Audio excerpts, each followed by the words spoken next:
Непринятие депутатами бюджета в Серегово отрезало село от программы «Народный бюджет» и других финансовых операций с районом. Об этом нашему телеканалу сообщил руководитель Княжпогостского района Анатолий Немчинов.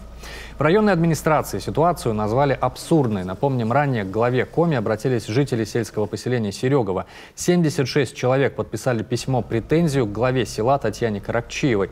Люди недовольны результатами работы руководителя поселения, в особенности тем, что Каракчиева, цитата, «не решает вопросы по уборке мусора, освещению улиц, благоустройству поселка, ремонту дорог».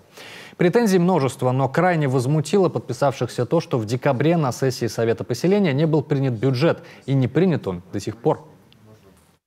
Бюджетный кодекс Российской Федерации. Там написано, что в случае непринятия бюджета там органов местного самоуправления финансирование осуществляется в размере до 1/12, ежемесячно, от объема финансирования предыдущего года. Произошло другое. Серегово не сможет получить деньги на народные бюджеты.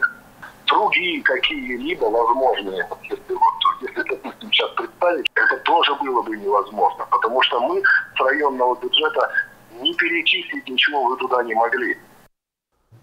Сама Татьяна Каракчиева сообщила агентству Коми-Информ, что не согласна с мнением, приведенным в письме, и считает, что ее оговаривают. Напомним, в январе этого года глава Серегова стала фигурантом уголовного дела по факту незаконного проникновения в жилище.